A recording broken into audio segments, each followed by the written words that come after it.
And rolling. Okay, awesome. Okay, let's start with please introduce yourself. Hi, my name is Max, and my sport of choice is Jiu-Jitsu.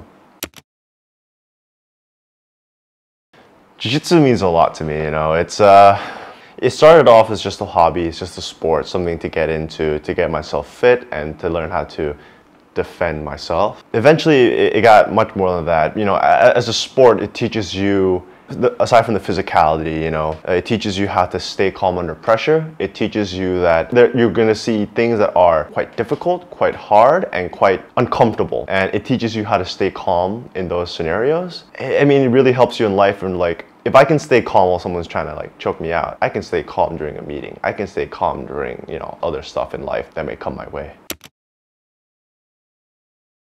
I initially got into Jiu-Jitsu because I really enjoy the fight game. Like, I'm a fight fan. I watch MMA, Muay Thai, grappling, all that stuff. Initially, I wanted to do martial art. I chose boxing at first and I really enjoyed it. Then I tried sparring. I got punched in the face once and decided it was not for me. From then on, I was looking around for some other martial arts. I came into Jiu-Jitsu and I found my gym. And yeah, I went to the gym for the first time. Everyone was really friendly, really helped out. And I just kind of fell in love with the sport and what it gave me. I used to say Jiu-Jitsu is life, unironically. The more I do Jiu-Jitsu and, you know, the more time I've invested in it, it's become less and less ironic. I'm gonna say the old cliche, Jiu-Jitsu saved my life. It saved my mind but broke my body, kind of stuff like that. I have a therapist and I talked to that therapist about it all. And he actually, one of the first sessions I had with him, he said, you know, I recommend you do a certain sport and exercise. And I told him, yeah, I actually do Jiu-Jitsu.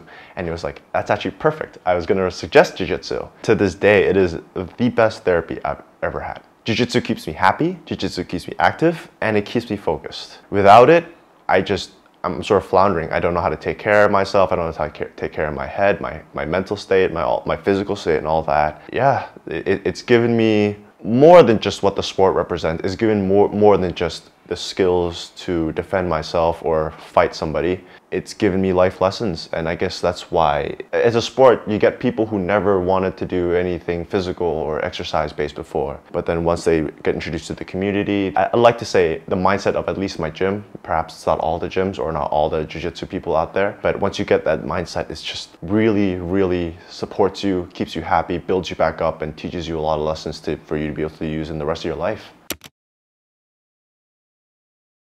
I think it's two parts. The first part is the sport itself, it demands time from you. As a white belt coming in, if you don't go to the gym at least 3 times a week, at the very least 3 times a week, when I was doing it, I was going 5-6 days a week, you will progress at a pace that may not feel great to you. You know, like that six months mark where I started to be able to defend myself, I personally felt like I was able to understand at least the basics of how to defend myself around the 6-month mark. I feel like I only got to that part because I invested as much time and mental effort into it. Because if you don't, you just kind of get smashed and it's not as fun. Obviously, the best part of Jiu-Jitsu is like, not the best part, but a part of Jiu-Jitsu is your offense too as well, like attacking, you know, pulling your moves that you learned in class, blah, blah, blah, blah. But in order to do that, you have to invest a certain amount of time to get the basics and the defense right. Like, you need to have a good defense before you start mounting an offense. Otherwise, I think that's one part of it. The other part of it is the absolute depth of Jiu-Jitsu.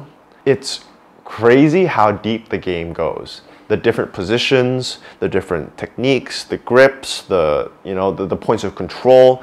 We could talk all day about Jiu-Jitsu for like about a position for a week and still not be done. And there's hundreds of positions out there, and each position leads to another. There's chaining them all together. It's basically like, if you think about it as like a, what would you call it, like a stem and leaf plot, like at the top, you know, one big concept and coming to other smaller concepts. It just keeps going. It just keeps going and going and going. And when you think you reach the end, all of a sudden you meet some guy who specializes in that or is specifically knowledgeable about that. And he tells you something and you're like, wow, I never thought about it like that. Let me try it out. And you try it out and you're like, well, I can't believe I never did this before. This is so much better.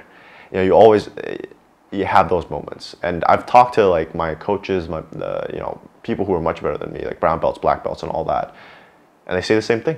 Every once in a while, they'll talk to somebody who specializes in a certain position, or like that's their game, and then they get past the tip and they'll be like, oh wow, this makes the position so much better, so much easier to play around. Yeah, it's the absolute depth. It's just, you can keep going and going and going, and you'll probably never reach the end, honestly.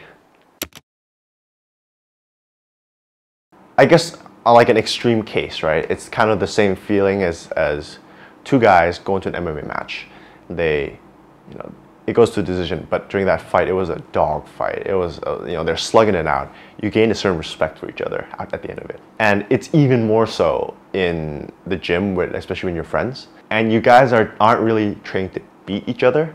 You're trained to get better. And so sometimes it's not rather in like, I have to smash him right here. It's, let me try this technique, see what he gives me, and see the reactions he gives me, and see how I can improve my technique so I don't have to do certain things, or I don't have to, so I can make it smoother, so when the time comes, I can, be better at it. My favorite rules, I guess, in a certain sense of like, when you're already friends, is rather than, I need to beat you, or this is a competition, or like this, we're gonna go hard. Those rules are great.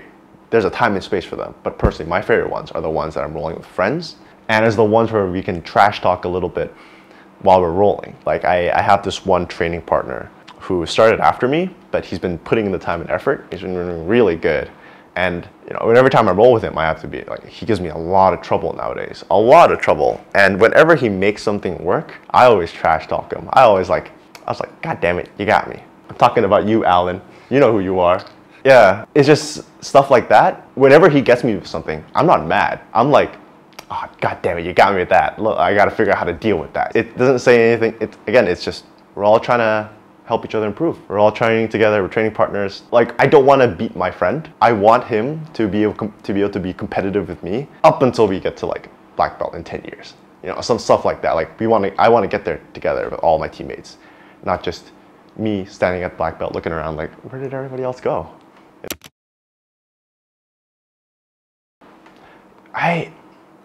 I think when I first started training, I was so focused on like blue belt in a year, blue belt in under a year. I got to get to blue belt in under a year. And that kind of took the enjoyment out of training. It's like there's this phenomenon, Jiu-Jitsu, where you get your blue belt and you quit.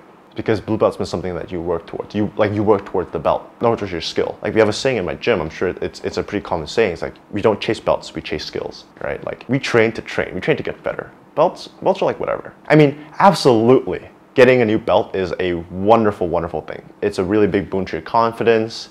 You think, oh, I'm at that next level. But at the end of the day, it's just a piece of fabric. Like the day I was like a white belt versus the day after I was a blue belt, those two guys could roll and they'd be very competitive. Probably, it's no difference. I still got smashed as a blue belt. Sometimes, I would say the first 2 weeks, 3 weeks, I get smashed more because people didn't take it easy on me anymore. As much as chasing the belt, it goes white, blue, purple, brown, black, and these belts are investments in time. Like, it takes 8 to 10 years to get to black belt, It takes a really long time.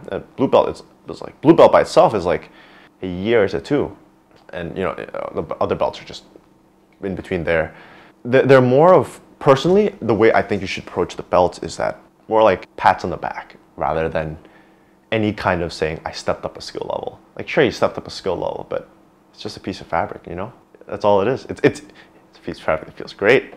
But I like to say this, it's kind of corny to say, but I feel like the match are like the arbiter of truth. You go in there, you roll with somebody, you know what's up. You know the truth behind it all. Like, you might be, if you're like a fake black belt, you get on the mats once, you roll once, people will know. Yeah, so chase skills, not belts.